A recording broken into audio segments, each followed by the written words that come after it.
What's up, guys? I want to share how therapy has dramatically changed my life and why it is probably the most important thing I've ever done. I might get a little dark in this video, but anyways, here's my experience with doing psychotherapy. So in the beginning of this video, I'm going to tell my story with therapy, and at the end, I'm going to explain the amazing things I've learned from it. So before I ever did therapy, I was extremely scared to start because of the stigma it had, but I only started because I knew I would kill myself if I didn't do therapy. And with my first therapist, I learned the basics, but I made the mistake of quitting too early, and after that, I thought I understood enough.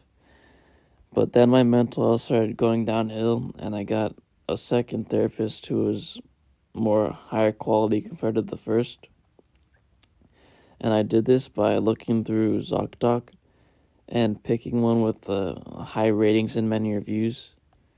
And if you're seeking a therapist, this can probably give you a better chance of getting a good one than some services that auto-select one for you, like BetterHelp and stuff like that.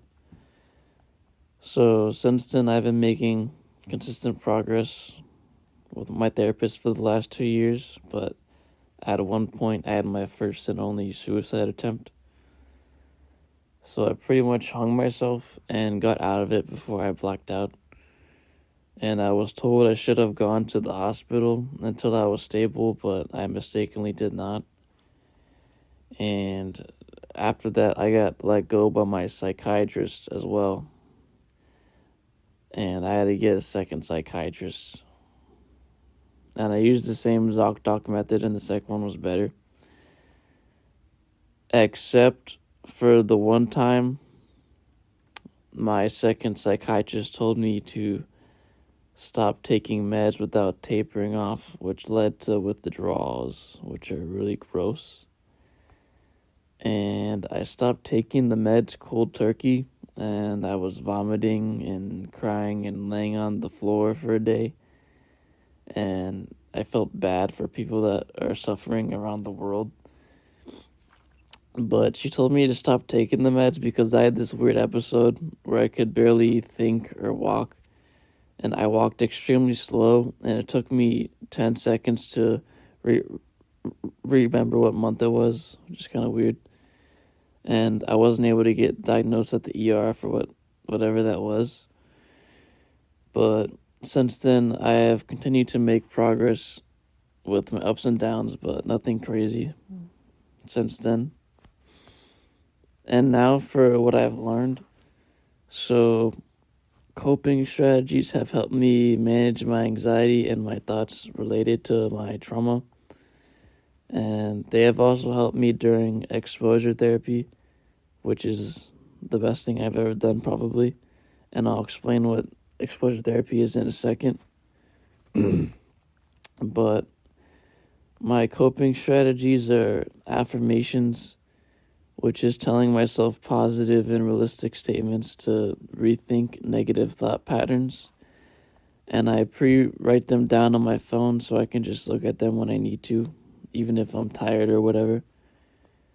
And I also do mindfulness, which is focusing on the present and helps me relax.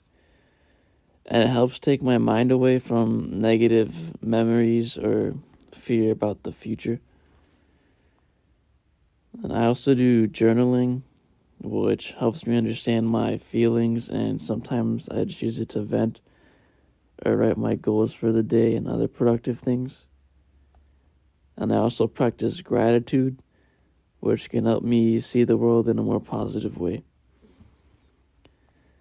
So finally, exposure therapy is probably the best thing I've done because I've used it to make so much progress with my social anxiety, and it has helped me rewire my brain in a positive way.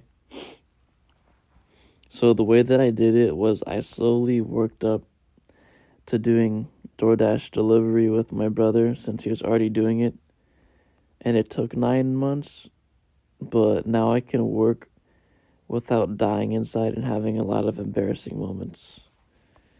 So I'm not a therapist, but if you need therapy, it's only going to help you achieve a higher quality of life. And it's the most important thing I've ever done and has tremendously increased my quality of life. And if you've stuck around this far, you're cool. And this is Knowledge Man 69. Have a nice day.